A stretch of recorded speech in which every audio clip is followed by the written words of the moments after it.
Hello दोस्तों, मैं प्रद्युम्न आप सभी का स्वागत करता हूं PS0099 क्लासेस के एक नए वीडियो लेक्चर में। आज के वीडियो लेक्चर में हम लोग देखने वाले हैं DLED 4 सेमेस्टर में शैक्षिक प्रबंधन एवं प्रशासन के मॉडल पेपर सॉल्यूशन में 2020 का मॉडल पेपर सॉल्यूशन। इसके पहले हम लोगों ने शैक्षिक प्रबंधन एवं प्रशासन में मॉडल पेपर सॉल्यूशन के 2016 से लेकर 2019 तक के मॉडल पेपर सॉल्यूशन को कवर कर लिया है। इसके साथ ही हमने राजन सीरीज को कंप्लीट कर लिया है। तो अगर अभी तक आपने उन सभी वीडियोस को नहीं देखा है तो चैनल के प्लेलिस्ट में जाके उन सभी वीडियोस को देख लेंगे। चलिए आज का सेशन शुरू करते हैं। देखिए, शैक्षिक प्रबंधन एवं प्रशासन ये हमारा द्वितीय प्रश्न पत्र है, जिसके लिए एग्जाम टाइम में 2 घंटे का समय मिलता है और टोटल पूर्णांक 25 का होने वाला है। प्रश्न नंबर हमारा स्टार्ट होता है, जो कि हमारा होगा वस्तुनिष्ठ प्रश्नों से, जिसमें आपको प्रश्न नंबर एक से लेकर प्रश्न नंबर 15 तक वस्तुनिष्ठ प्रश्न को देखने को मिलते हैं। प्रश्न नंबर पहला है, NCERT का मुख्यालय कहाँ स्थित है? ऑप्शन दिया गया है दिल्ली, राजस्थान, लखनऊ और कानपुर। तो NCERT, जिसका पूरा नाम राष्ट्रीय शैक्षिक अनुसंधान एवं प्रशिक्षण परिषद है, इसका मुख्यालय हमारा दिल्ली में है। यानी कि ऑप्शन नंबर ए इस प्रश्न का राइट आंसर हो जाएगा। NCERT का मुख्यालय दिल्ली में है। प्रश्न नंबर 2 है, पाठ्य सहगामी क्रियाकलाप की विशेषताएं हैं, इनमें से कौन सी हैं? ऑप्शन दिया गया है सांस्कृतिक कार्यक्रम, राष्ट्रीय पर्व, वृक्षारोपण या उपयुक्त सभी। तो पाठ सहगामी क्रिया से आशय उन क्रियाओं से है जो पाठ्यक्रम के साथ साथ विद्यालय में कराई जाती हैं, जैसे सांस्कृतिक कार्यक्रम, राष्ट्रीय पर्व, वृक्षारोपण इत्यादि। यानी इस प्रश्न का right answer option number D हो जाएगा। इस प्रश्न का right answer option number D उपयुक्त सभी हो जाएगा।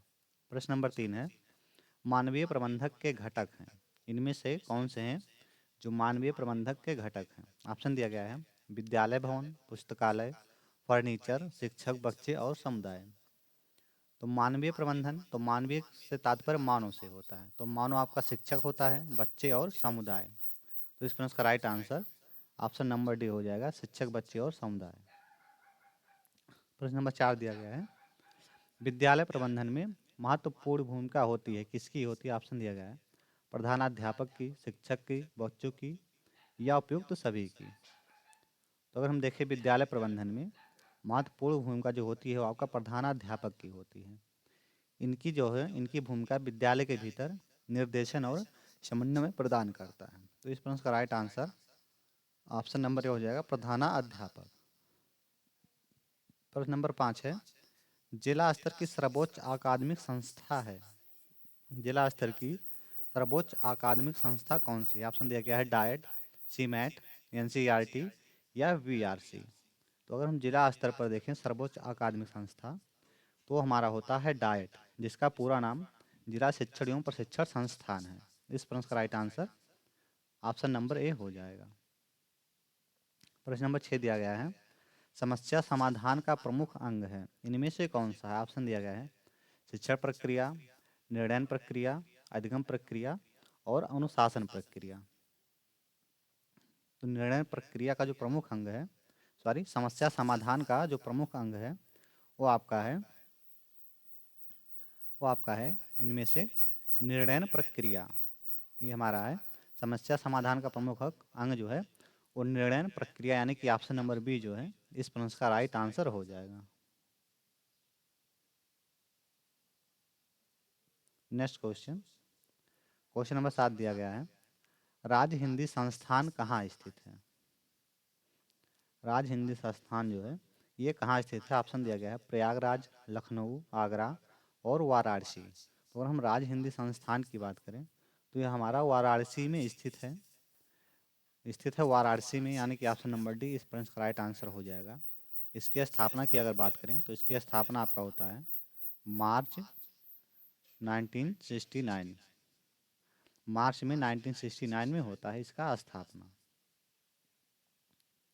प्रश्न नंबर 8 दिया गया है, नॉइस की स्थापना हुई थी, NIOS नॉइस की स्थापना हुई थी किस सन में हुई थी, ये बताना है।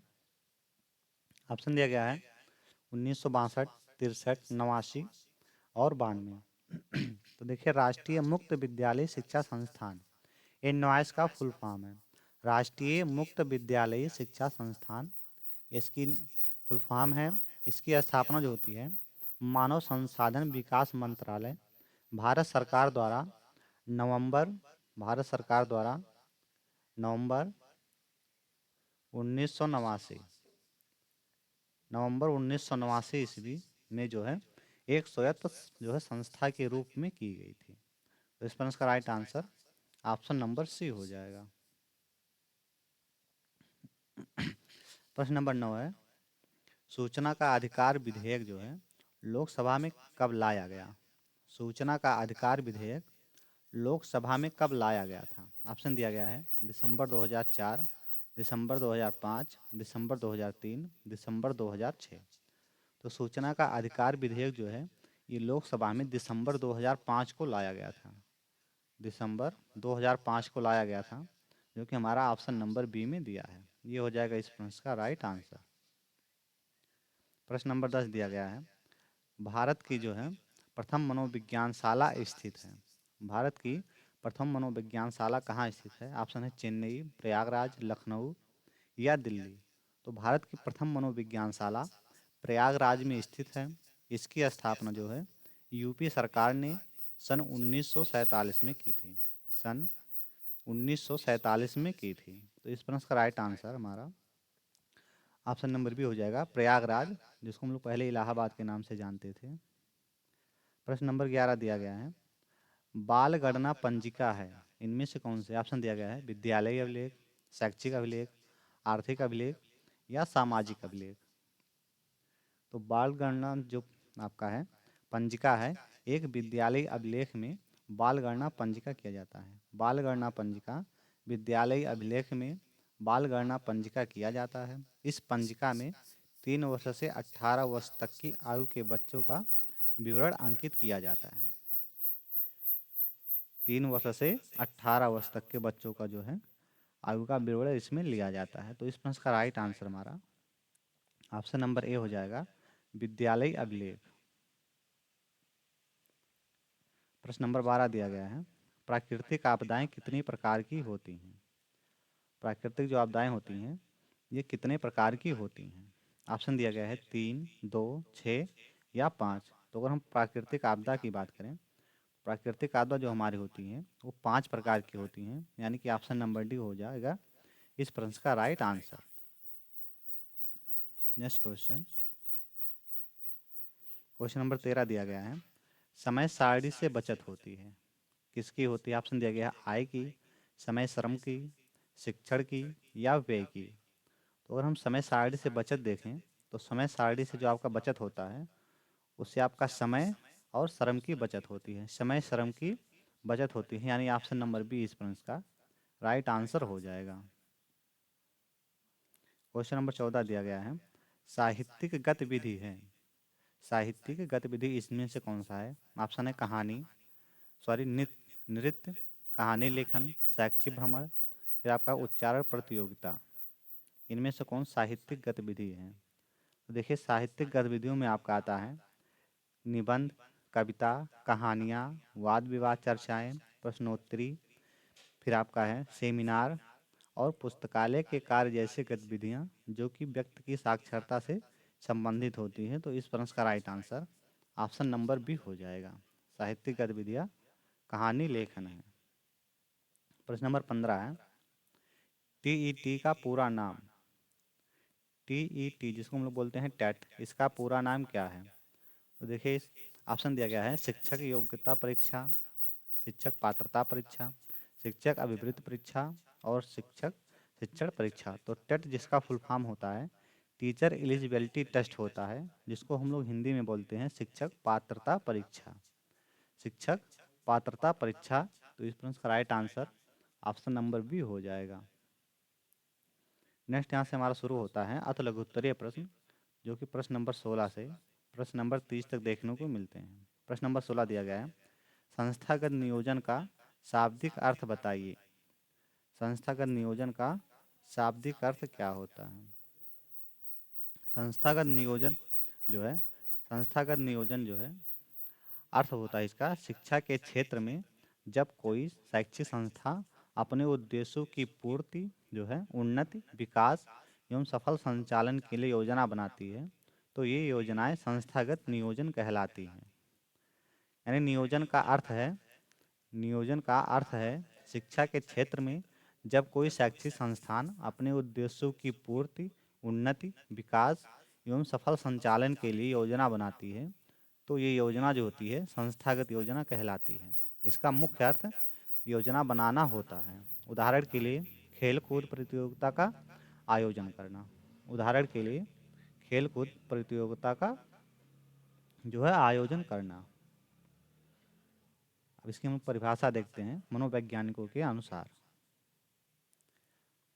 तो आपका दिया गया है डॉक्टर बुच के अनुसार संस्थागत नियोजन आवश्यकताओं और उपलब्ध साधनों के आधार पर निर्मित किसी भौतिक संस्था के विकास की योजना है। फिर से देखते हैं संस्थागत नियोजन आवश्यकताओं और उपलब्ध साधनों के आधार पर निर्मित किसी भौतिक संस्था के विकास की योजना है। ये आपका हो गया डॉक्टर बुच के अनुसार।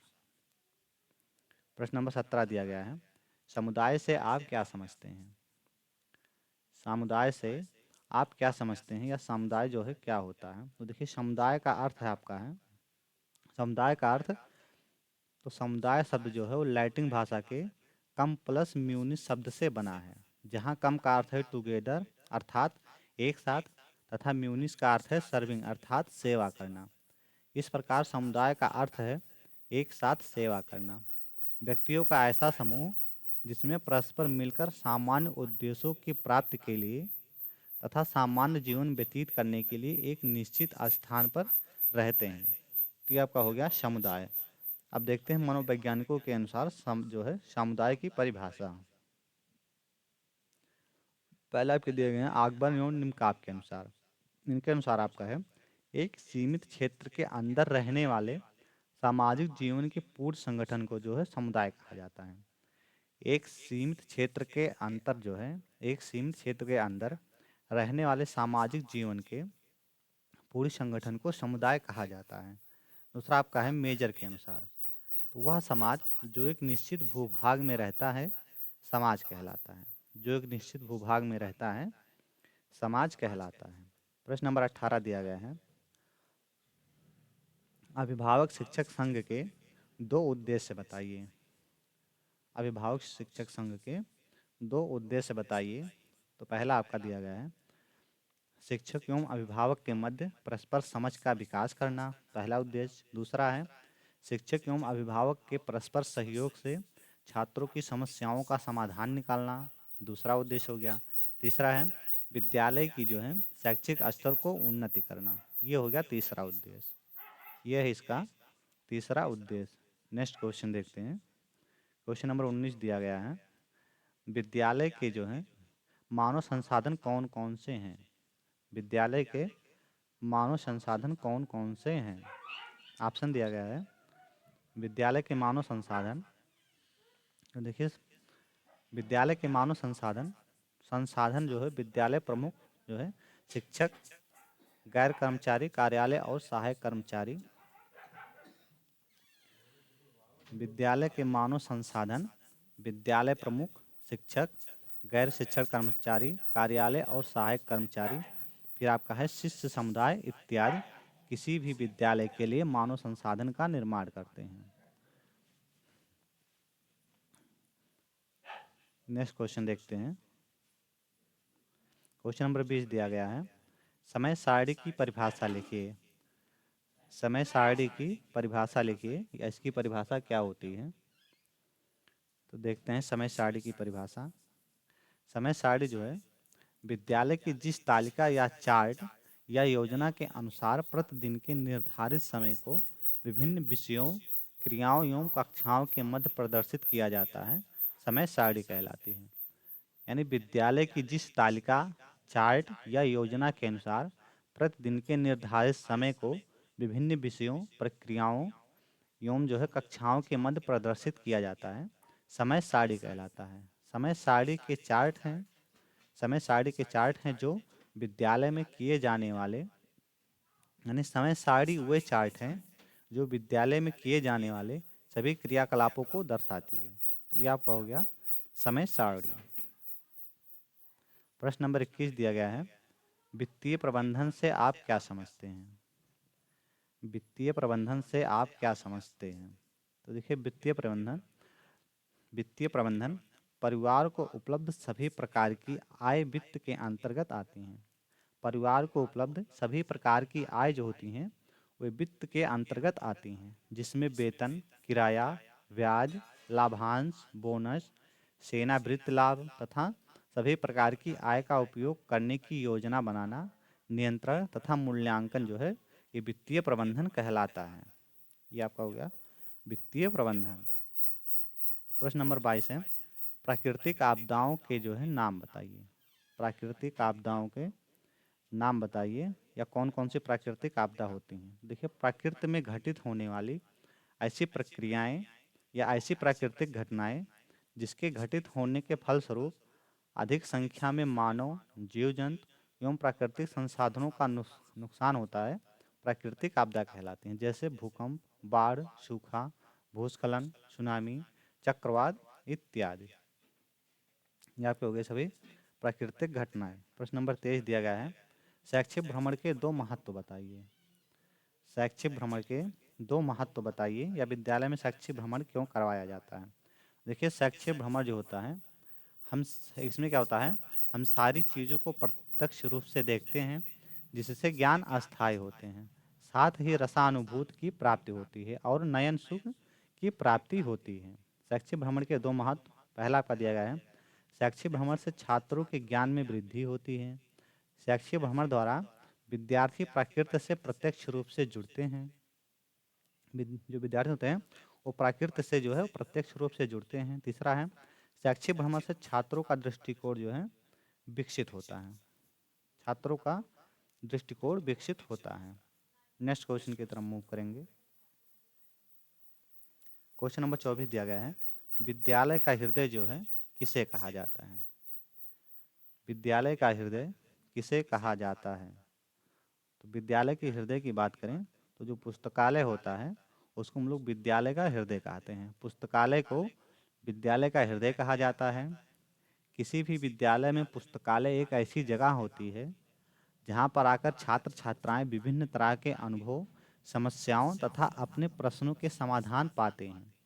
वे आपस में विचार विमर्श करते हुए नए नए ज्ञान के संदर्भ में अपनी समस्याओं के समाधान का हल भी खोजते हैं। इसलिए पुस्तकालय को जो है विद्यालय का हृदय कहा जाता है। प्रश्न नंबर 25 दिया गया है, विद्यालय संगठन का क्या उद्देश्य है। विद्यालय संगठन का क्या उद्देश्य है। तो देखते हैं विद्यालय संगठन के उद्देश्य। पहला आपका दिया गया है, सीखने और जो है सिखाने के लिए उचित वातावरण का निर्माण करना, पहला उद्देश्य। दूसरा है शिक्षा के उद्देश्यों की पूर्ति में सहायता करना। नेक्स्ट दिया गया है, छात्रों में सामुदायिक भावना का विकास करना। नेक्स्ट है, प्रत्येक छात्र में छात्रों की कार्य कुशलता में वृद्धि करना।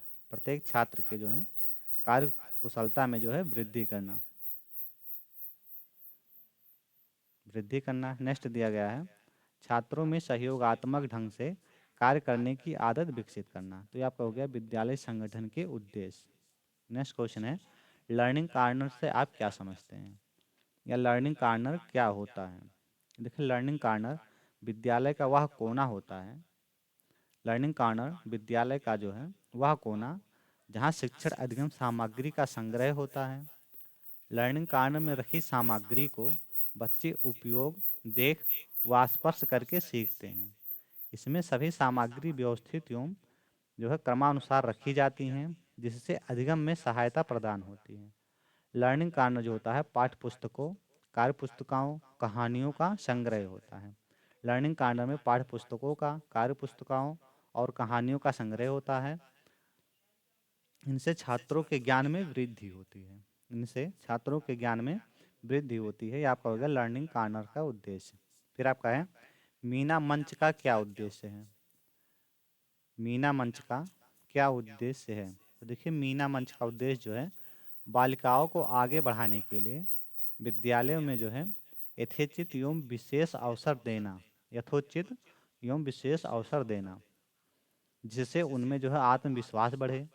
बालिकाओं की सुरक्षा पर चर्चा करना एवं आपसी सहयोग से समाधान करना। यह बालिकाओं को शिक्षा से जोड़ने, नियमित विद्यालय आने और लिंग आधारित भेदभाव के प्रति सजग रहने के लिए प्रोत्साहित करने का प्रमुख उद्देश्य है। करने का जो है इनका ये प्रमुख उद्देश्य है। प्रश्न नंबर 28 दिया गया है, प्रयोगशाला के महत्व पर संक्षिप्त टिप्पणी दीजिए। प्रयोगशाला के महत्व पर संक्षिप्त टिप्पणी दीजिए। देखिए, प्रयोगशाला में सामान्यतः किए जाने वाले अन्वेषण द्वारा एक बड़ी संख्या में नई नई जो है खोज एवं आविष्कार संभव हो सके। इसलिए विज्ञान के किसी भी पाठ्यक्रम में प्रयोगात्मक कार्य को एक आवश्यक घटक माना गया है। जिनमें पहला आपका है, प्रयोगशाला छात्रों में जो है छात्रों में विज्ञान के प्रति रुचि एवं उत्सुकता उत्पन्न करती है। दूसरा दिया गया है, प्रयोगशाला से छात्र में जो है मनोवैज्ञानिक दृष्टिकोण का विकास होता है। मनोवैज्ञानिक दृष्टिकोण का विकास होता है। जो आपका हो गया प्रयोगशाला के महत्व। नेक्स्ट क्वेश्चन देखते हैं। क्वेश्चन नंबर 29 दिया गया है, ग्राम शिक्षा समिति क्या है? ग्राम शिक्षा समिति क्या है? तो देखते हैं ग्राम शिक्षा समिति।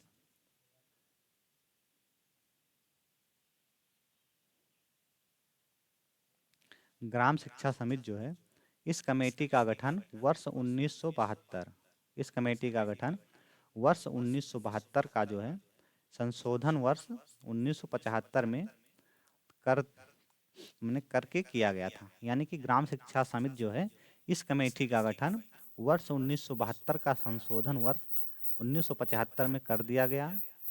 इसके लिए जो है प्रत्येक ग्राम सभा स्तर पर ग्राम शिक्षा समिति का गठन किया गया। इस कमेटी का अध्यक्ष अभिभावक अथवा छात्र के 3 संरक्षक जिसमें एक महिला हो। इस कमेटी का अध्यक्ष जो था वो ग्राम प्रधान यानी ग्राम सभा का प्रधान होता है तथा प्रधानाध्यापक इस समिति का सचिव होता है। इस समिति का सचिव कौन होगा? तो प्रधानाध्यापक होगा। उसके बाद में प्रधान क्या होता है? तो इस कमेटी का अध्यक्ष जो होता है वो ग्राम प्रधान होता है। नेक्स्ट क्वेश्चन की तरफ मूव करते हैं। क्वेश्चन नंबर 30 हमारा, विद्यालय अभिलेख के प्रकार बताइए। विद्यालय अभिलेख के प्रकार बताइए या विद्यालय अभिलेख कितने प्रकार के होते हैं? चलिए देखते हैं विद्यालय अभिलेख। तो विद्यालय अभिलेख किसी योजना का जो है विद्यालय अभिलेख किसी योजना का लिपिबद्ध रिकॉर्ड। यानी विद्यालय अभिलेख क्या होता है? किसी योजना का लिपिबद्ध रिकॉर्ड अथवा किसी काम के लिए लेन देन संबंधी रिकॉर्ड को अभिलेख कहते हैं। जो है किसी कार्य जो है किसी काम के लिए लेन देन संबंधी रिकॉर्ड को अभिलेख कहते हैं। यदि यह अभिलेख किसी विद्यालय से संबंधित है तो उसे विद्यालय अभिलेख कहा जाता है। इसके जो प्रकार निम्न हैं। पहला आपका दिया गया है सामान्य व वित्तीय लेखा संबंधी। दूसरा हमारा है सामान्य अभिलेख। तीसरा शैक्षिक अभिलेख। फिर आपका है परीक्षा अभिलेख। नेक्स्ट आपका दिया गया पुस्तकालय अभिलेख। तो ये सभी आपके हो गए अभिलेख के प्रकार। ये सभी अभिलेख के प्रकार हो गए। आज की वीडियो हमारी यहीं समाप्त होती है। अगर हमारी वीडियो आपको पसंद आई हो तो चैनल को सब्सक्राइब करें और अपने दोस्तों के साथ शेयर करें। यदि आप इस क्लास का PDF नोट चाहते हैं तो आप हमारे टेलीग्राम चैनल PS0099 क्लासेस यहाँ से जाके आप इस क्लास का पूरा PDF नोट प्राप्त कर सकते हैं। आज के लिए इतना ही। मिलते हैं नेक्स्ट वीडियो में। तब तक के लिए जय हिंद।